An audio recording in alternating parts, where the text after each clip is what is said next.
네, 안녕하세요. 반갑습니다. 방금 소개받은 람다 256의 박광사입니다. 한동안 웨비나를 이렇게 작은 공간에서 진행하다가 이렇게 멋진 분들과 함께 한 공간에서 진행을 하니까 저도 굉장히 오랜만에 설레이고 또 NFT의 지금 어떤 중요성과 열기를 느끼게 되는 그런 자리인 것 같습니다.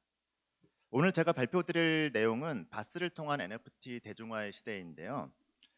우선 NFT가 가져온 변화를 좀 짧게 살펴보고 그 다음에 NFT 대중화 시대를 여는데 바스 기술이 어떻게 기여를 하는지, 그리고 루니버스 NFT가 어떤 특징을 가지고 있는지를 소개해드리는 그런 시간을 갖도록 하겠습니다. 우선 람다 256에 대해서 잠깐 짧게 설명을 드리겠습니다. 람다 256은 방금 그 사회자분께서도 설명 주셨다시피 두나무의 사내 블록체인 기술 연구소로 시작을 했고요. 2019년 3월에 분사해서 시리즈 A 투자를 마치고 현재 약 2천여 개의 그 고객들이 사용하고 계시는 아시아 넘버원 바스 플랫폼으로 자리 잡고 있습니다.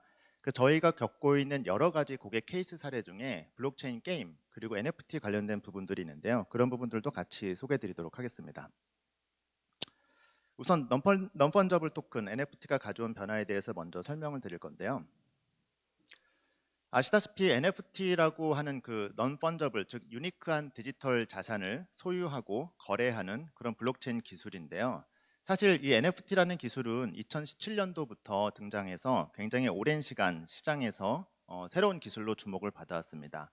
그러던 것들이 이제 올해 여러 가지 셀럽들이 NFT를 적극적으로 활용하시고 또 컨텐츠 산업의 새로운 트렌드로 이렇게 만들어 주시면서 굉장히 빠른 속도로 급성장하고 있습니다.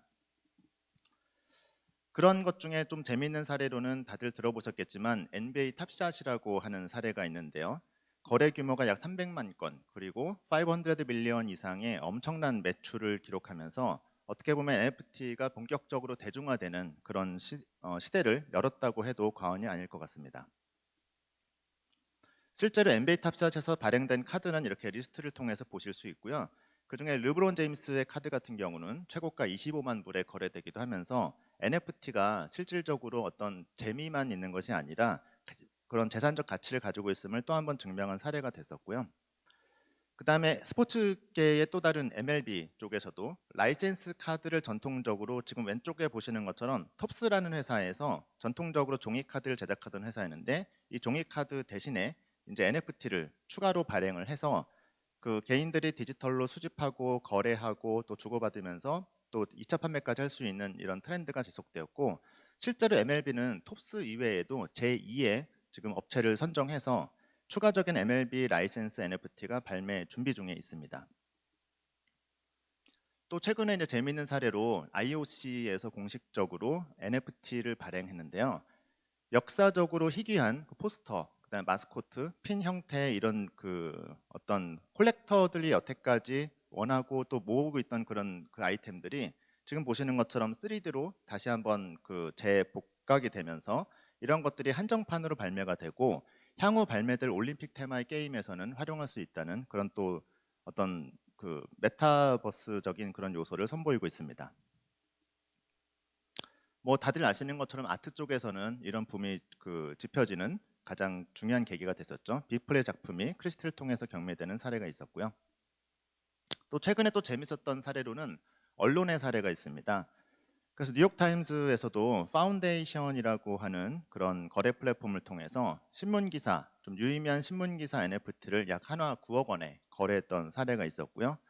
CNN에서도 지난 40년간의 뉴스 보도 중에서 가장 상징적인 뉴스 클립들을, 방송 클립들을 모아서 NFT, 모먼트들을 발행하겠다라고 밝힌 바 있습니다. 다만 앞에서도 이제 규제 관련돼서 잠깐 설명을 주셨는데 한국 시장은 특히 글로벌에서도 좀 규제가 강한 국가이기 때문에 이 부분은 좀 짚어드려야 될 것 같아서 저도 좀 장표를 추가했고요. 글로벌 관점에서 보면은 FATF라고 하는 기관의 어떤 목소리가 가장 중요하다고 보실 수 있습니다. FATF라고 하는 기관이 자금 세탁 방지를 위해서 여러 가지 금융뿐만 아니라 가상자산들의 활동, 그다음에 그 사업자들을 규제 대상으로 삼고 트래블룰 같은 어떤 규제상을 공고하고 있는데요. 최근 NFT도 역시 이 규제에 포함될 것을 암시한 바 있습니다. 그리고 방금 전에도 말씀 주셨다시피 대한민국의 특검법에서는 가상자산을 굉장히 광의적으로 규정하고 있기 때문에 사실 이 정의만 놓고 보면은 그 NFT가 가상자산의 범주에서 빠져나가기 좀 어렵게 그렇게 지금 설계가 되어 있습니다. 참고로 이 부분은 리걸 이슈가 굉장히 중요한 것 같아서 저희 법무법인과 함께 공동 제작한 자료를 무상으로 배포를 하고 있고요. 저희 웹사이트에서 찾으실 수 있습니다. 제가 이런 말씀을 드리는 이유는 사실은 람다256이 2019년도부터 NFT 블록체인 게임에 굉장히 적극적이었던 부분이 많은 고객사분들이 실질적으로 저희 루니버스 플랫폼을 찾아오셨고요. 그리고 저희 두나무 그룹에서도 여러 회사들에 투자를 하기도 하였습니다. 다만 지금 보시는 것처럼 개인물관리위원회에서 등급 거부를 하면서 아예 서비스를 못 하시고 그러다 보니 투자했던 제작비를 모두 날리시는 그런 굉장히 큰 리스크가 있었어요. 그래서 이런 부분들을 피하기 위해서는 조금 규제에 대해서도 충분히 인지하시고 서비스를 하셔야 된다는 말씀을 좀 드리고 싶고요. 참고로 NFT 게임 시장은 안타깝게도 지금은 이제 해외 시장 중심으로 뭐 서비스 사업자인 그리고 여러 가지 플랫폼 쪽도 해외 업체 중심으로 재편 중에 있습니다. 그럼 NFT 서비스를 하는 데 있어서 바스가 왜 필요한지, 그 대중화를 위해서 어떤 부분들이 실제로 활용되고 있는지를 잠깐 소개해 드리도록 하겠습니다. NFT의 역사를 다시 한번 짚어보면은 다들 아시다시피 2017년도에 크립토키티라고 하는 게임의 성공이 NFT의 어떤 서막을 열었다고 보실 수 있습니다. 지금 보시는 이 차트가 그 이더리움에서 트랜잭션이 펜딩되고 있는 모습을 보여주는, 처리가 제때 처리가 안 되고 있는 거죠. 크립토키티가 당시에 선풍적인 인기를 얻으면서 이더리움이 거의 마비가 된 적이 있었습니다. 잘 아시겠지만 이제 이더리움이라고 하는 기술은 높은 신뢰도를 택한 대신 기술적으로 블록 생성 시간이 13초에서 약 최대 30초까지 될 수 있도록 이렇게 설계가 되어 있습니다. 그러다 보니 매우 빠른 시간 동안에 많은 스루풋을 처리할 수 있는 기술이 아니고요. 게다가 이더리움을 사용하기 위해서는 굉장히 복잡한 프로세스가 필요합니다. 지금 아래 보시는 것이 그 웹사이트를 방문해서 그 월렛 지갑을 다운로드 받고 키를 생성하고 이더를 구입하고 다시 메타마스크로 충전하고 이런 과정을 말씀드리는 건데, 실제로 크립토키티를 개발했던 당시 데펄랩스의 대표는 이 유저 퍼널 중에서 99%가 이탈했다고 밝힌 바 있습니다. 그러다 보니 크립토키티 개발사도 결국은 자체적으로 솔루션을 찾기 시작했죠. 그래서 이더리움을 버리고 자체 블록체인 플로우의 개발에 매진하게 됩니다. 그리고 그 결과 NBA 탑샷이라고 하는 게임이 앞에서 말씀드렸던 대표적인 성공 사례가 이 데펄랩스의 성공 사례고, 가장 최근에 비공식적으로 어나운스된 뉴스에 의하면은 약 7.5 빌리언의 기업으로 지금 성장하고 있다고 밝혀진 바 있습니다. 이 오른쪽은 사실 한국이 이제 전 세계적으로 게임 강국인데 그 중에 이제 넥슨이나 크래프톤, 뭐 NC소프트, 넷마블 이런 회사들이 이제 10빌리언 이상의 회사를 볼 수 있고요.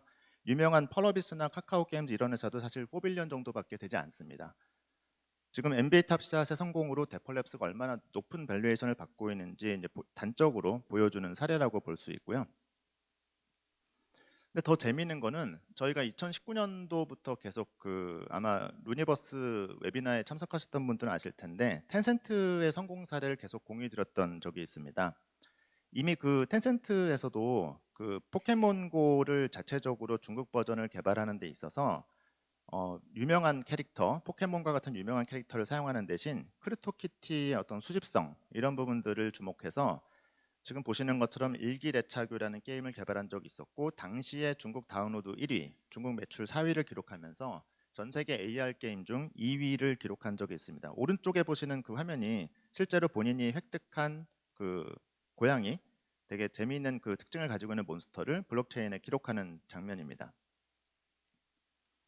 즉 지금 이제 말씀드리고 싶었던 부분이 뭐냐면은 이더리움과 같은 퍼블릭 체인에서 이런 대규모 서비스를 하시기 위해서는 지금 왼쪽에 보시는 것처럼 그 해당 인프라스트럭처의 구성, 그 다음에 인프라스트럭처 장애도 많습니다. 그런 부분들에 대한 관리, 그 다음에 블록체인 프로토콜 자체도 사실은 굉장히 개선해야 될 부분이 많습니다. 게다가 방금 말씀드렸던 키 관리 기능이라든지 여러 가지 성능 개선에 대한 부분들까지 모든 개발 플랫폼들을 직접 개발하셔야 되는데, 사실은 컨텐츠에 집중하시는 입장에서는 굳이 이런 부분들을 매번 새롭게 하실 필요가 없고요. 오른쪽에 보여주는 이 파란 박스, 바스가 제공해주는 어떤 이 툴을 사용하셔서 다시 한번 바퀴를 발명하실 필요가 없이 바스 플랫폼을 통해서 저런 대규모 매스 서비스가 이미 가능하다라는 말씀을 드리고 싶습니다. 참고로 루니버스 바스에 대해서 잠깐 설명을 드리면은, 바스는 왼쪽에 보시는 것처럼 퍼블릭 메인넷은 구조적으로 여러 뎁들이 그 성능을 공유하기 때문에 성능 이슈가 생길 수밖에 없습니다. 다만 저희 루니버스 바스와 같은 설계는 레이어 2 솔루션을 통해서, 왼쪽에 이제 레이어 1이 되는 거죠. 서비스별로 전용 블록체인을 확보하고 그 사이드 체인은 별도로 메인넷으로 앵커링되는 이중으로 신뢰가 강화되는 구조로 되어 있기 때문에 성능에 제약 없이 2000TPS 이상의 그런 쾌적한 서비스 환경을 즐기실 수 있습니다. 그리고 아까 말씀드렸던 것처럼 사실 키 관리라든지 여러 가지 복잡한 이슈 때문에 월렛 관리 기술이 필요한 기존의 블록체인 기반의 게임 또는 뎁들은 굉장히 복잡한 유저 플로우가 필요하지만, 루니버스를 사용하시면은 일반 서비스를 사용하는 것과 거의 동일한, 완벽하게 동일한 프로세스로 서비스가 가능합니다. 지금 보여드리는 거는 저희 바스의 그 콘솔 서비스와 대시보드 화면을 보여드렸고요. API 콘솔 대시보드를 통해서 개발자분들도 쉽게 기존에 뭐 웹 개발하셨던 그런 기술을 통해서 빠르게 개발이 가능하시고 손쉬운 모니터링이 가능하십니다. 저희가 이제 루니버스 NFT를 발표하게 되는데요. 사실은 또 글로벌에 되게 중요한 그 화두가 하나 있는 게, 지금 그 아까 IOC 그 서비스 같은 경우는 제가 따로 프라이빗하게 들은 얘기로는 그린 NFT 기술이 아니면 사용하지 말라라고 하는 가이드가 있었다고 합니다. 지금 한국보다 사실 선진국 중심으로는 그 안티 NFT 움직임이 벌어지고 있을 정도로 환경을 파괴하는 그런 POW 방식에 대한 엄청난 그 견제 그리고 반대가 있습니다. 루니버스는 보시는 것처럼 LPOA 합의 알고리즘으로 되어 있기 때문에 대표적인 그린 NFT 기술로 포지셔닝을 하고 있고요. 저희 루니버스 NFT 서비스는 보시는 것처럼 루니버스 NFT API 서비스 그리고 익스플로러 서비스를 포괄한 이 서비스 레이어와 그다음 NFT 매니저를 통해서 IP 그 개별적인 인터페이스를 관리하시고 메타 정보를 등록하는 부분들로 구분이 되어 있습니다. 그래서 기존의 NFT 서비스를 준비하시는 과정에서는 그 아래에 있는 블록체인 기술을 해결하시더라도 제가 아까 바스 설명드렸던 것처럼 이걸 또 다시 새로 개발하셔야 돼요. 프론트엔드, 백엔드 엔지니어 분들에게 새로운 기술을 그 학습시키셔야 되고, 그다음 그런 부분들에서 처리가 안 된 데이터들을 다시 또 그 스트림하는 그런 기술들이 필요한데, 그런 모든 부분들을 루니버스에서 쉽게 원스톱 서비스로 제공을 하고 있습니다. 케이스 스터디로 말씀을 드리자면은, 아마 업비트 유저분들은 6월 중순에 이 이벤트를 보셨을 텐데, 브레이브걸스가 신규 앨범 홍보를 위해서 업비트 유저에게 루니버스 기반의 NFT를 에어드롭한 사례가 있습니다.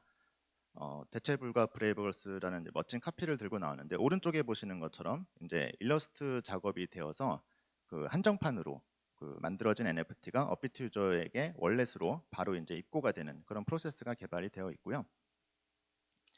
사실 오늘 더 많은 케이스 스터디를 들고 나오고 싶었는데 NDA와 뭐 이런 사정 때문에 저희가 다 공개해드릴 수는 없고, 기사에 나왔던 것도만 좀 말씀드리면은, 서울 옥션 두나무가 이제 NFT 사업에 맞손 잡았다 이런 기사도 보셨을 것이고, 그다음에 또 유승민 IOC 선수위원께서도 스포츠 NFT 쪽으로 저희 두나무 람다 유어룩과 함께 제휴 중인 사실을 보실 수 있습니다. 말씀드리고 싶은 부분은, 아까 앞전에 말씀드린 것처럼 규제나 이런 부분들이 굉장히 한국에서는 리스크가 높은 상황이지만, 업비트와 람다 유어룩은 이런 부분들을 해결한 그런 서비스를 준비하고 있기 때문에 이런 대표적인 기관들도 믿고, 또 그린 NFT라든지 이런 환경적으로도 문제가 없는 기술을 적극적으로 도입하시고 사용하시는데 아무 문제가 없다는 부분을 좀 말씀드리고 싶었고요. 지금 보여드리는 거는 이제 뭐 이더리움 대비해서 이제 루니버스가 가지고 있는 여러 가지 장점들인데, 한 가지만 더 말씀드리고 싶은 게 이제 저작권 관리 기능이 있습니다. 사실 저희는 그 누구나 업로드할 수 있는 마켓플레이스를 지향하고 있지는 않고요. 사실 이제 이더리움 마켓플레이스에 가보시면은 이 저작권 관리가 하나도 안 되고 있는 걸 보실 수 있어요. 그래서 이런 부분들을 블록체인 상에서 또 블록체인을 포함한 외부적인 기술을 어떻게 활용하고 있는지 저희가 이 부분에 굉장히 좀 관심을 기울이고 있고, 또 루니버스와 같은 고성능 네트워크만 제공 가능한 다양한 스마트 컨트랙트를 활용한 차별화된 상품들도 제공을 하고 있습니다. 이런 부분들도 따로 연락을 주시면은 저희가 기술 컨설팅을 제공해 드리도록 하겠습니다. 예, 지금 이게 루니버스 NFT 원래는 오픈이라고 했어야 되는데 사전 예약 이벤트로 지금 잠깐 화면을 살짝 공개해 드립니다. 그리고 루니버스가 그동안 이제 그 바스로만 홍보를 하다 보니까 메인넷으로는 잘 안 알려져 있어서 잠깐 소개를 드리면은 밀크 서비스나 아하 서비스 대표적인 이제 뎁 서비스들인데 굉장히 많은 유저 수를 기록하고 있는 서비스고요. 왼쪽에 지금 보시는 표가 글로벌 뎁 순위인데 아토믹 에세스라고 3위에 올라가 있는 뎁이 사실 이제 6만 5천 정도인데 아하 DAU가 지금 15만 이상을 기록하고 있습니다. 그래서 루니버스에 사실 이렇게 많은 서비스들이 실제 서비스가 되고 있고 NFT가 방금 보셨던 그런 서비스들 지속적으로 출시가 되면은 2022년에는 아마 DAU가 가장 많은 글로벌 퍼스트 티어의 메인넷으로 자리 잡을 것으로 예상을 하고 있습니다. 이런 신뢰도나 이런 부분에서 전혀 걱정하지 마시고 또 규제에 관련돼서 걱정하지 마시고 람다 256을 찾아주시면은 NFT 서비스의 모든 것들을 도와드릴 수 있도록 하겠습니다. 네, 감사합니다.